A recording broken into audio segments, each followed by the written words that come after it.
A veces tengo que explicar qué hace un médico hablando de Antártida, tan alejado de esto. Me cuesta mucho, pero en el año 89, dentro de las crisis económicas, yo trabajaba en el Sanatorio Antártida. Y me habían atrasado el sueldo nada más que 6 meses y estábamos con una crisis muy grande. Y un compañero me dice, bueno, ahí están pidiendo médicos para ir a la Antártida. Bueno, vamos, pero con poca esperanza. Ahí me cambió la vida porque me recibió el general Leal y me dijo que no solamente había ganado el concurso, sino que también podía hacer la carrera de investigación. La inmunología me permitió trabajar con la radiación ultravioleta y los efectos sobre la salud humana, y que aparte fui jefe de una base científica, cosa que no esperaba hacerlo, y lo que menos esperaba es que no iba a tener relevo y que iba a seguir un año más. O sea que fui 2 años seguidos jefe de una base científica.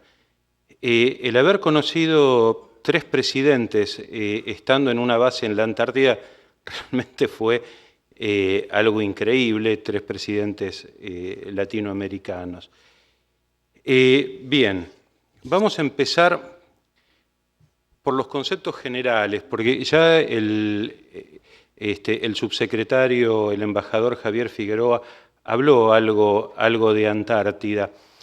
En el año 2012, en Portland, en el simposio que hacían el Consejo de Administradores de Programas Antárticos Nacionales, que son 29 países entre los que están los más fuertes del mundo, decía un periodista freelance que había nacido en Canadá, pero que después resultó ser un oficial de la Marina Británica, especialista en la guerra de Medio Oriente, nos explicaba en la introducción que el Tratado Antártico, la Antártida consagrada como territorio de ciencia y de paz, iba a resistir mientras que estuviera la ecuación de la matriz energética y de la matriz alimentaria en un balance que no presionara demasiado sobre los gobiernos que son signatarios del Tratado Antártico.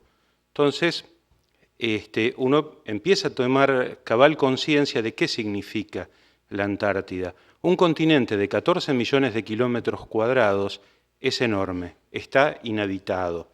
Tiene la reserva mundial de agua dulce, pero también tiene un fuerte valor geoestratégico este continente. Si nosotros entendemos que tenemos que conocer bien ese continente, nos vamos a dar cuenta que nuestros paleontólogos son uno de los mejores del mundo, de los cuales vienen a aprender otros países. La Antártida hace 50, 60 millones de años tenía un clima subtropical, vivían dinosaurios, había vegetación. Recientemente se encontró un pingüino, que es el más grande, 2,20 metros, que había vivido, o sea, los restos de un pingüino, no estaba vivo. Eso, por favor. Que había vivido hace... Tampoco era un funcionario pingüino. Tampoco lo era. Entonces se dio esto.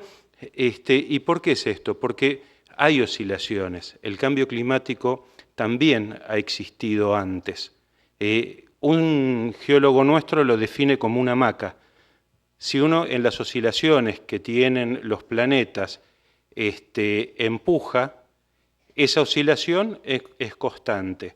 Pero si de pronto nos ponemos a sacar el carbono que la Tierra se ocupó de dejarlo abajo de la alfombra y largarlo a la atmósfera, empezamos a empujar cada vez más fuerte y es posible que enrosquemos a nuestro hijo que está en la hamaca del caño de arriba y que después no lo podamos bajar.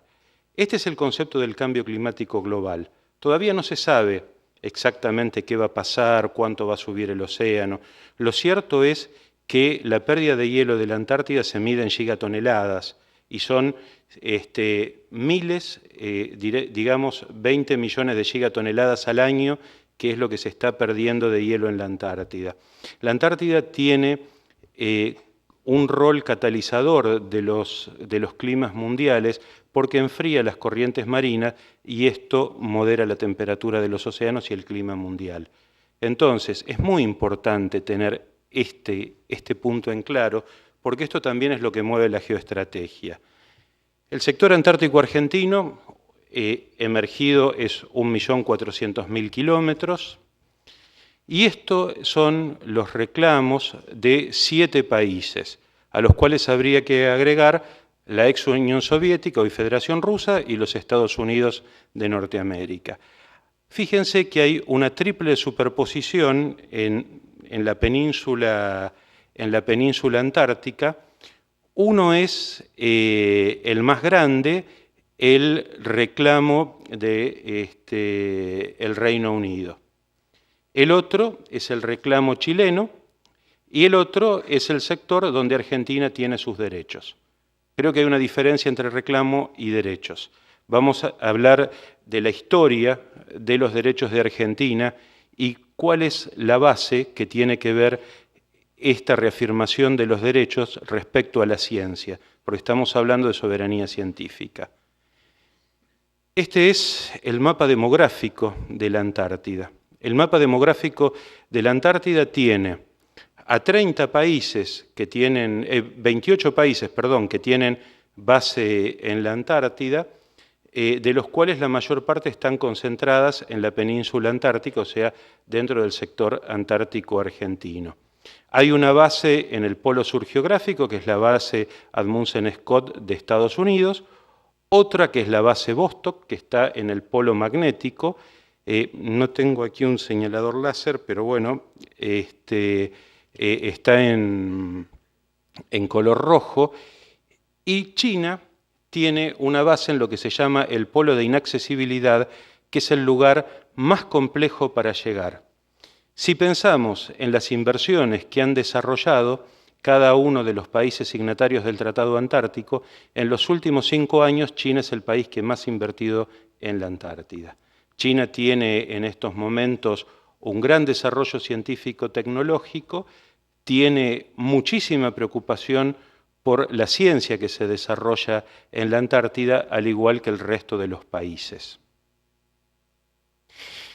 Algo de la actividad científica que hace Argentina en la Antártida, lo que ven en la fotografía del medio son trajes de buceo. Nosotros tenemos actividad de buceo todo el año, y esto va a tener que ver con algo que se está trabajando más adelante.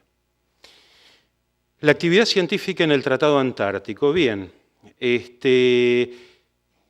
el Tratado Antártico, que se firmó en 1959 y se ratifica en 1961, prohíbe características militares como el establecimiento de bases y fortificaciones militares. A veces nosotros llamamos a nuestras estaciones bases, pero en realidad no tienen concepto militar, dado que los militares hacen tareas logísticas en apoyo a la actividad científica nacional. Nosotros no tenemos bases militares. Eso es un error que a veces en los gobiernos dictatoriales se introducía el concepto de base militar. Argentina tiene bases científicas, como siempre las tuvo.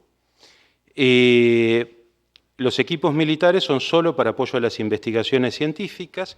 El artículo 2 define libertad de investigación científica en la Antártida.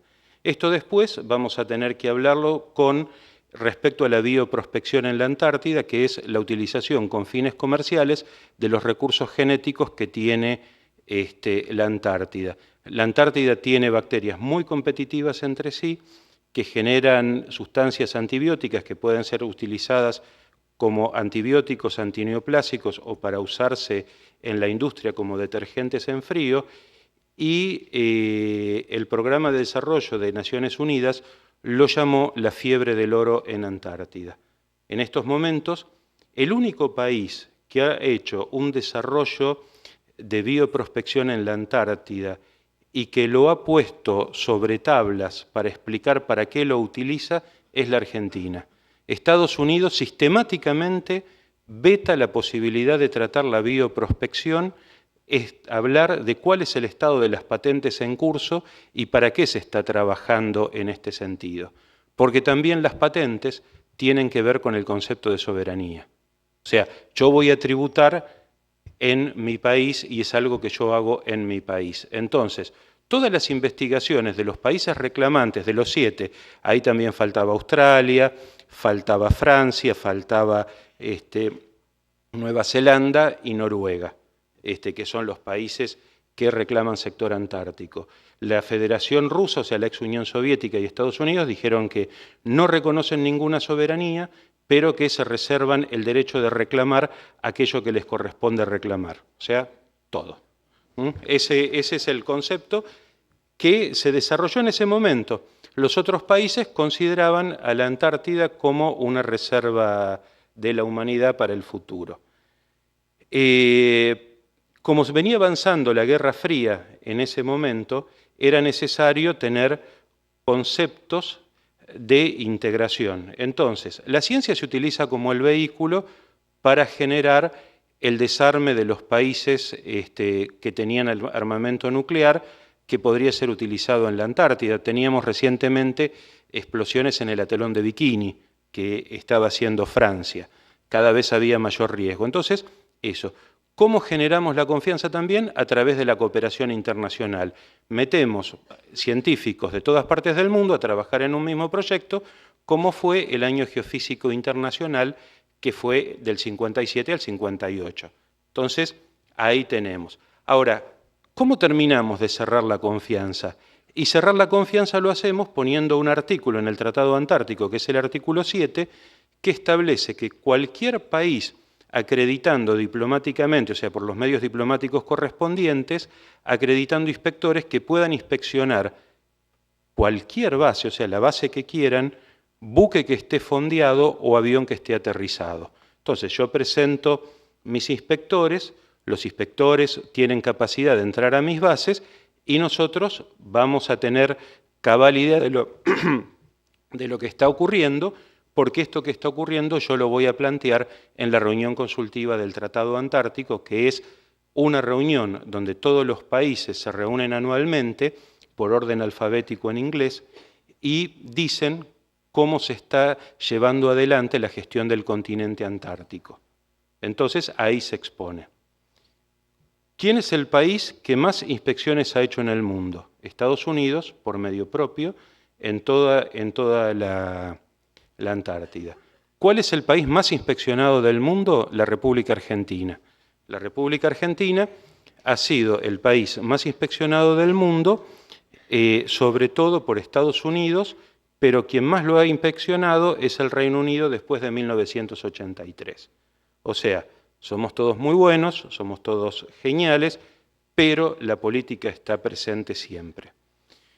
Las bases, por eso las bases argentinas, Argentina es el país que más base tiene en el mundo. Tenemos 13 bases, de las cuales 6 son permanentes, una nueva que anunció el ministro de Defensa, que es la base Petrel, que va a ser como una base logística, y 7 bases, o 6 bases sin contar Petrel, que se abren en verano para la actividad científica. Entonces también tenemos mayor probabilidad de tener. ¿Qué se inspecciona en las bases? El cumplimiento científico. Si decimos que tenemos bases científicas, el cumplimiento científico. Lo segundo que se inspecciona en estos momentos es el cumplimiento del Protocolo de Madrid, que es el anexo al Tratado Antártico, el protocolo anexo al Tratado Antártico, que habla de la protección ambiental para la Antártida, si estamos cumpliendo con la protección ambiental en la Antártida. Esto cada vez se complejiza más. O sea, cada vez los países más desarrollados tratan de poner la vara más alta para que los países con menos recursos económicos puedan trabajar en la Antártida. Para instalar una base en la Antártida tiene que haber un consenso del Comité de Protección Ambiental, que es un organismo asesor de la reunión consultiva del Tratado Antártico. O estamos todos de acuerdo a que se abra una nueva base antártica, o si hay uno en contra, dice que no. Toda actividad que se haga en la Antártida tiene que tener una evaluación de impacto ambiental. Si el impacto ambiental es menor que mínimo o menor a transitorio, esa actividad no se puede hacer, no se puede desarrollar. Los rusos habían elaborado una tecnología para cavar 3.000 metros sobre un glaciar, que no es lo mismo que perforar petróleo, porque el glaciar es una masa de agua sólida en movimiento. Entonces tenían que perforar de manera oblicua para que cuando estuvieran sobre el lago que querían llegar, un lago subglaciar, perforar y romper. A los rusos los estuvieron esperando 10 años diciendo que no era la tecnología adecuada y no era la mejor tecnología disponible. 10 años, eran cuestiones políticas, porque cuando recién se autorizó, a los 3, 4 meses pudo perforar el Reino Unido y pudo perforar Estados Unidos. Entonces se trata también de un manejo de la ciencia para el uso político, que tiene que ver la ciencia en esto. Entonces, estas zonas prístinas que a veces no se interpretan bien, quedan al servicio de una manipulación política. Por eso es tan importante el trabajar de manera científica en la Antártida. El jefe de la delegación británica durante 15 años, un biólogo formado en el Foreign Office y actualmente una ambientalista formada en el Foreign Office, que tienen por lo menos periodos de 10 a 15 años de duración. O sea, no es algo menor la política científica en cuanto al concepto de soberanía. Nosotros tenemos políticas de regulación, la Ley 18.513, que establece la política antártica, que establece la creación de la Dirección Nacional del Antártico y cómo es el funcionamiento de la Antártida, el Decreto de Política Antártica y, bueno, después una serie de pasos importantes. La historia. Si quieren conocer historia, les presento al licenciado Fontana, escribió Pugna Antártica, él es del CONICET, está aquí entre el público y creo que es el mejor libro que se ha escrito sobre historia antártica. El alférez Sobral llega a la Antártida y es el primer argentino en invernar en la Antártida. Llegó a la Antártida por obra y gracia del perito Francisco Moreno, quien cuando llegó la expedición de Otto Nordesklon dijo que el gobierno argentino iba a apoyar esa expedición siempre y cuando llevara un científico argentino. No encontraron científicos argentinos y designaron voluntario a un militar que rápidamente se vistió de científico y comenzó a hacer sus tareas y terminó siendo el primer geólogo argentino. Y después se retiró de la Antártida. Otro punto importante es en 1946 que la Comisión Nacional del Antártico, que había sido fundada en 1938, pero que no tenía mayores relevancias, sí tiene un empuje presidencial a través de Perón, en donde fija los derechos argentinos como una de las bases y está basado en la investigación científica, respeto por el derecho internacional, resolución pacífica de los conflictos y defensa de la soberanía nacional. La base Orcadas, que se había fundado el 22 de febrero de 1904, hoy Día de la Antártida Argentina, fue fundada también a expensas de Perito Moreno, quien la hizo depender del Ministerio de Agricultura y Ganadería para dedicarla a la investigación científica de los fenómenos meteorológicos, convirtiéndose después en un observatorio geomagnético. Entonces, Argentina nunca fue un país que utilizó la ocupación militar para generar un derecho soberano sobre un sector de la Antártida. Utilizó una herramienta civil, una herramienta científica, que la Cancillería Argentina, junto con un grupo de notables, varios científicos, meteorólogos, las Fuerzas Armadas inclusive como sostén logístico, ya 20 años antes de la firma del Tratado Antártico, habían destinado a la investigación científica como el eje de la presencia de nuestro país en la Antártida, basado en el derecho internacional y en la resolución de los conflictos. Para eso establece normas como la toponimia argentina, acuña el término sector antártico argentino, habla de la ocupación temprana y exclusiva. Argentina 40 años estuvo solo sin otra base permanente en la Antártida, primer país en el mundo. O sea, 40 años es muy importante para la Argentina. Confección de un mapa antártico por el IGM. Hay un decreto para que todos los mapas tuvieran el sector antártico igual que Malvinas, llenar a todos los foros diplomáticos para que siempre estuviera presente la Antártida Argentina como un derecho, sellos postales, estudio de expediciones antárticas de otros países para mejorar nuestras expediciones científicas a la Antártida, nuevas instalaciones argentinas en la Antártida y formación de una conciencia nacional por propaganda directa, publicaciones, divulgación de motivos y otros. Hoy, en la reunión que acabo de llegar hace 48 horas, la reunión consultiva del Tratado Antártico, el eje es la difusión a la opinión pública mundial de qué hacen los países en la Antártida. Este es un eje central. Nosotros hemos conseguido que todo lo que se difunda sea en los 4 idiomas y haya una Argentina presente en la selección de trabajos científicos en el comité editorial. Esto que parece una banalidad es invisibilizar los trabajos científicos de los países para que no aparezcan y no se tengan en cuenta, porque esto es una herramienta política que tienen los estados para presionar sobre la opinión pública mundial a través de un portal. Este portal estaba manejado exclusivamente por el Commonwealth y alguna monarquía europea. Entonces, fue una lucha de 3 años conseguir que hubiera una científica argentina representándonos en la lengua castellana, porque también, el ministro lo podrá decir mejor que yo, nos encontrábamos con que editores de revistas de habla inglesa, a nuestro ornitólogo, que trabajos de hace 30 años, le dijeron que tenía un apellido demasiado latino para publicar en esa revista.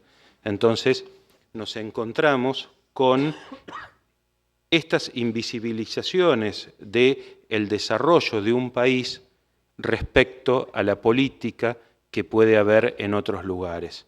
Bien, Perón no tenía internet, entonces ¿qué hizo? Sellos postales. Entonces inundó el mundo de estos sellos postales y en el medio les presento el primer mapa bicontinental que tuvo la Argentina para ser conocido en todo el mundo. ¿Qué hizo el Reino Unido? Emisión de estampillas de las Falkland Islands. ¿Qué hizo Perón? Prohibió la entrada de esas estampillas al territorio argentino.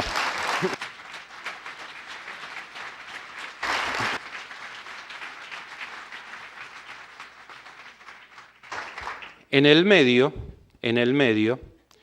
hubo un ataque militar en la isla de Decepción, dentro del sector antártico argentino, por una corbeta británica ordenado por el mismo Churchill, que quería solucionar el problema de Orcadas. En 1928, creo que era por ese año, el embajador británico en Argentina escribe al Reino Unido diciendo que tenemos que solucionar el tema de la base Orcadas porque no permite la continuidad de los territorios de ultramar británicos, o sea, entre las Malvinas y la Antártida hay una interrupción por la base Orcadas desde 1904.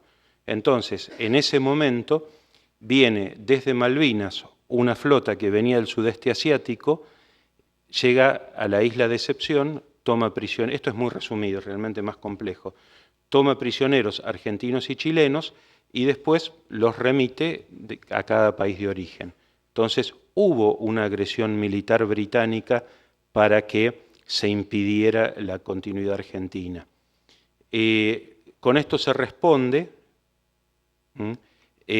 con Pujato, que tiene un contacto con Eva Perón en la Embajada Argentina en Bolivia, la creación del Instituto Antártico Argentino, que son las estrategias que le plantea a Perón, una expedición polar continental a la Antártida, que no la puede hacer Pujato en ese momento porque viene el golpe de Estado de 1955 y recién la puede hacer el general Leal en 1965 con otro gobierno democrático.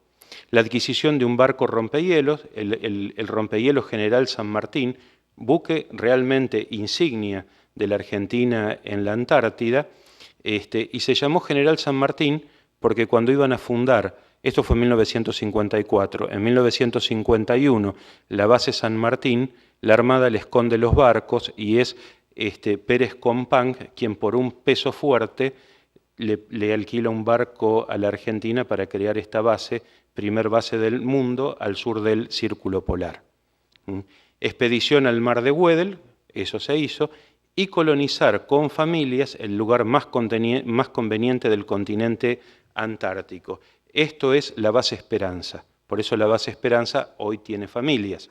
No se hizo también por el golpe de Estado de 1955, en donde a Pujato lo traen arrestado y a Motet, que iba a ser el primer intendente de ese pueblo, lo largan para Estados Unidos.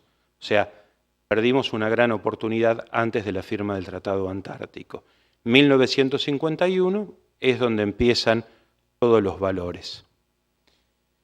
Tenemos también un marco normativo para la gestión ambiental. La gestión ambiental es lo que hoy marca cuál es el rol que tiene cada país dentro de la Antártida. O sea, los países más correctos y los países menos incorrectos. Los más correctos y los más incorrectos. Entonces, muchos de los países que son los que más contaminan en el mundo están buscando generar que la huella humana y las emisiones que produce cada una de las bases generan impacto en el cambio climático global.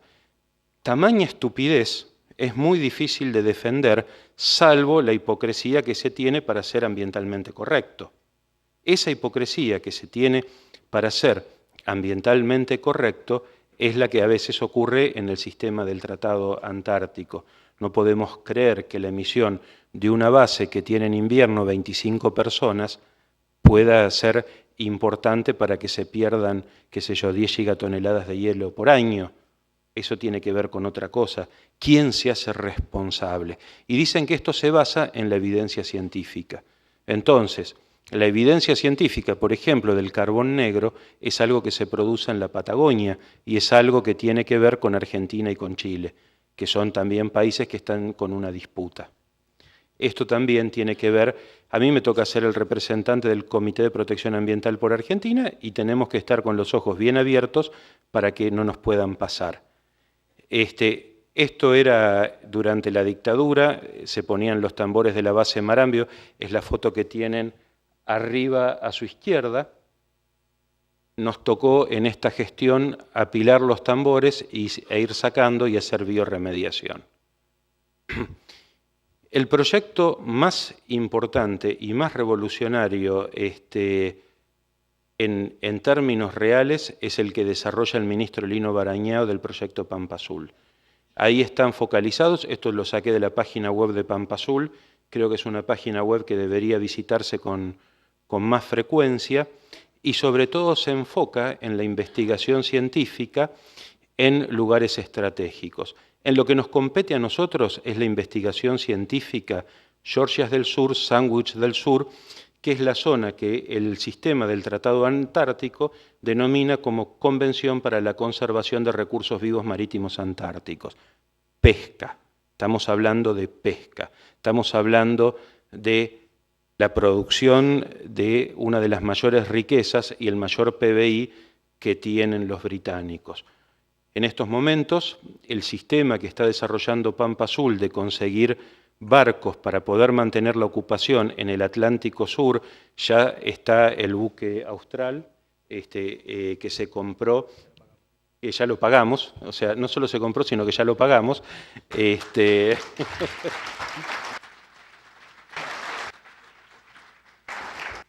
Nos permite llegar a 2 a 3 kilómetros de las costas que si no de otra manera no podríamos llegar. O sea, y cuando fuimos con el buque Holmer del Instituto Nacional de Investigaciones y Desarrollo Pesquero, sobrevolaron aviones Sea Harrier, tuvimos inspecciones británicas, pero llegamos, hicimos investigación, producimos. Donde no llegamos con los militares, llegamos con los científicos. Esta es la soberanía científica a la que aspiramos.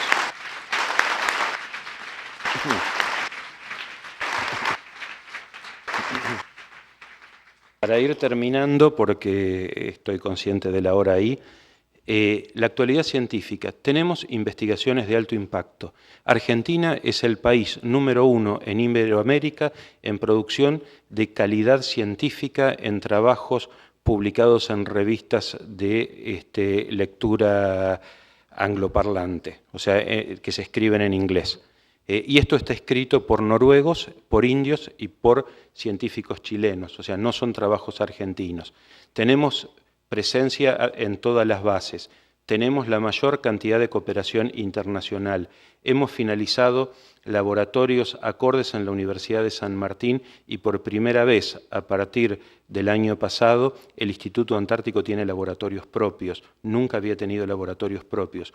Hoy tenemos laboratorios propios que nos permiten hacer una calidad de investigación superior.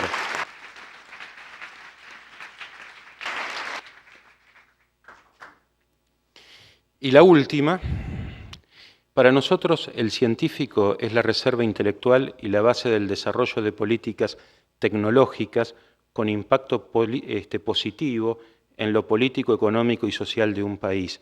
Durante años esto no se tuvo en cuenta.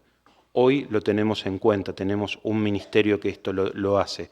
La capacidad de producir innovaciones en el terreno de la ciencia y la tecnología como un importante capital nacional. Mayor interacción con los sectores políticos. Es un lujo que ustedes me hayan invitado la Procuración a informar de qué pasa en la Antártida. Tenemos captación de científicos para el desarrollo tecnológico en el sector no gubernamental como un desafío y que los empresarios entiendan que en la innovación tecnológica les va a producir ganancia como en el resto. Y por último, la diplomacia científica. 10 segundos. La diplomacia científica es, si yo formo científicos de otros países en mi sistema científico nacional, van a entender cuál es la ideología, cuál es la real captación científica que tiene un país y van a pensar como argentinos en el exterior. Fíjense la captación científica de los países más desarrollados y cómo utilizan a los científicos formados en otros países para devolverlos a su país de origen o utilizarlos en la actividad privada para mejorar las ganancias que ellos tienen. Y con este cartel de bienvenidos, algunos espero que me vengan a visitar a la Antártida como lo hizo el ministro. Muchas gracias.